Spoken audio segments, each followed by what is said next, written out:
welcome to the Coach Hughes Show. This is your weekly interview with Coach Hughes.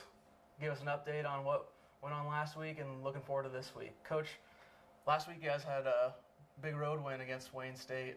First win against them in school history, 2014 win. What are your thoughts after that game?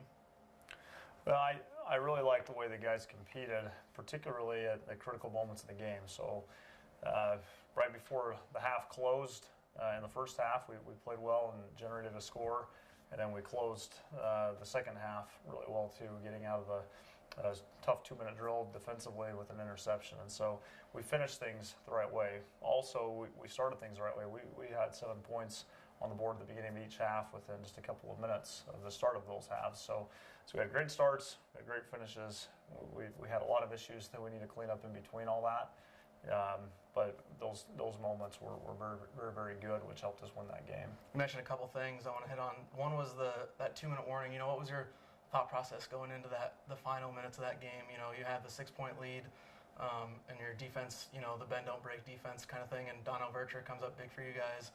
So what are your thoughts going on in your head up to that point, and then as soon as you got that interception, Yeah, well, I think first, just once you get into that situation, you have to just make sure that from a sideline perspective as coaches, that we're just good in terms of our substitutions. We get our calls in quickly enough to our players so they know how to align and what they need to be doing. And you can't panic. You can't let that situation get too big and too out of control. And I felt like initially we were a little bit unsettled, players and coaches, but they had converted a 3rd down and 12 pass where it really started feeling a little out of control, and I remember just feeling like we just need to just relax, let the kids play ball. We were able to get 2 great pass deflections kind of right after that. Mike Jenkins had one, Obina Nwachuku had another, and then the kind of the third thing that happened, their quarterback scrambled out towards his left, and Trevin Swenson, our linebacker, just had a great pursuit. And as he was about to knock the quarterback out of bounds, he got hit right behind in the back, which was a 15-yard penalty to move them back to the 36-yard line. So kind of all those factors considered, great pursuit, great effort, just playing great fundamental football really is what they needed to do. And then we were able to seal the deal with Donnell getting the interception, which was great to see for Donnell.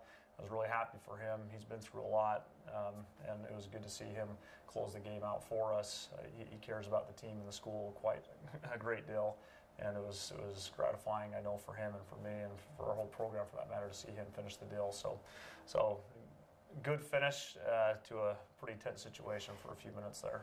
And the other thing is that interception put you guys in the positive turnover margin again for the second straight week. Mm-hmm. How important is that for a football team to come out on the positive side of those turnover margins?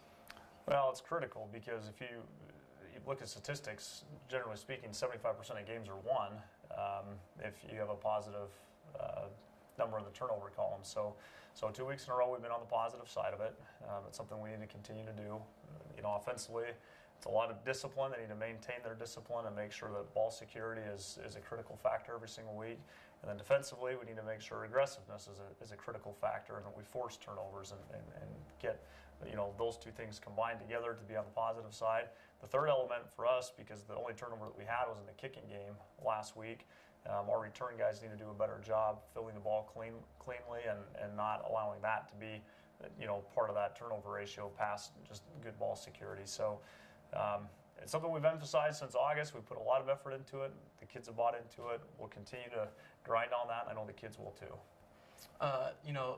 Cunha, your senior Zach Cunha, quarterback, was 10 for 14 passing to start the game, and he got hurt, comes out, and Isaiah Weed goes in and picks up right where he left off, goes 12 for 15. They both had a touchdown. What led to that success in the passing game? Well, I think the first thing, just for the quarterbacks, both Zach and Isaiah, I think they had good decision making. They saw the coverage, they saw what they were up against, and made a good decision with the ball. They were accurate.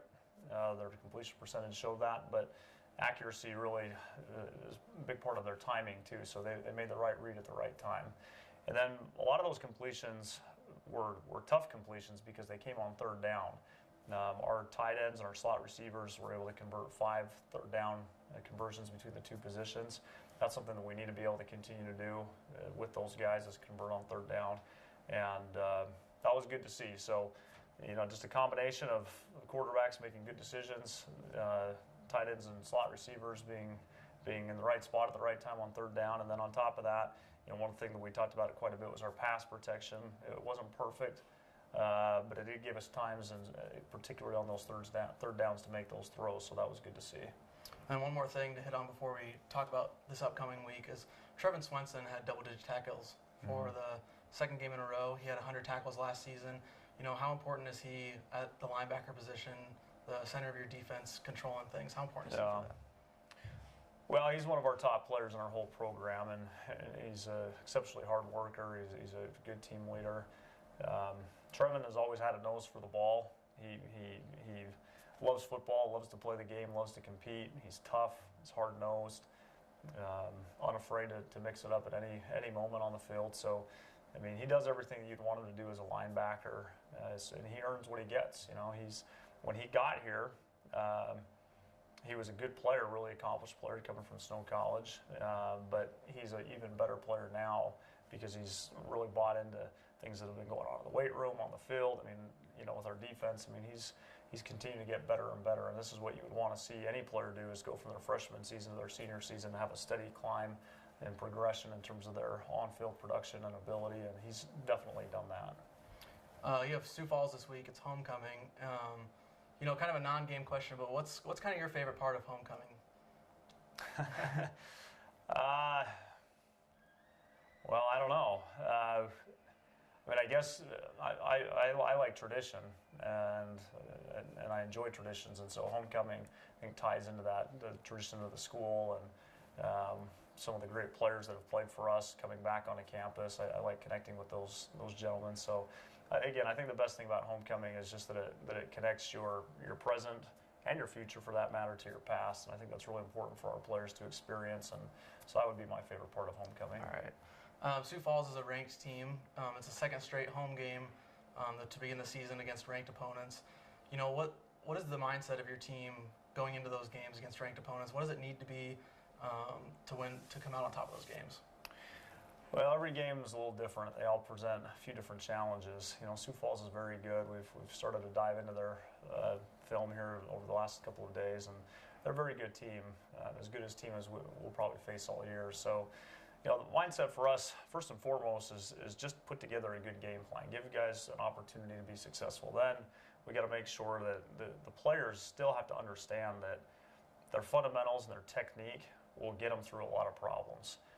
We might not have the perfect play call on, but if our guys play with great fundamentals and technique, that can get them through some of the jams that they might get into in a given game.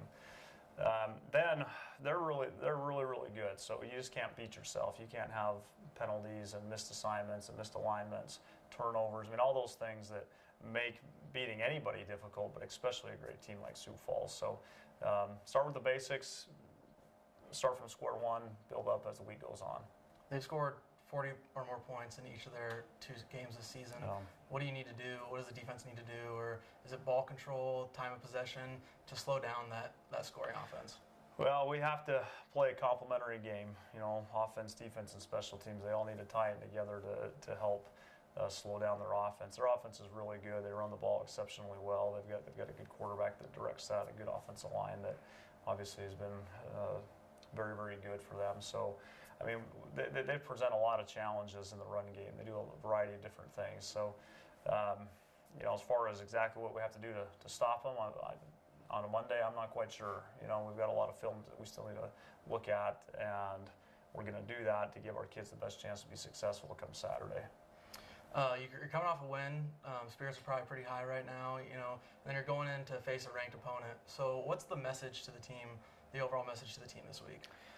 Well, to be honest, Isaac, similar to what I told them last week. Here's what we did well, here's what we did poorly. Let's fix these problems.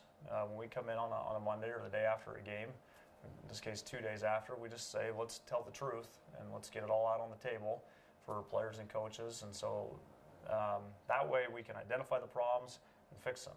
And that's the biggest thing that I will emphasize with our guys today is, we did some good things. We'll talk through that. Here's what we need to get better with, and let's hammer on it. Let's take pride in it. Let's not let whatever mistakes we might have made last weekend carry into this weekend. So that's that's really the biggest message. You know, I think, again, every game is different, and once you get to this point in the week, the previous game is kind of in the rearview mirror, and you just got to get ready to move on. And so after we watch the film with the guys today, that's where we'll be at, is move on and let's get ready for the next one and figure out what we got to do to take on Sioux Falls. Well, Coach, thank you for your time. We look forward to seeing you guys take on Sioux Falls. That game is at 3 o'clock on Saturday at Herb Parker Stadium.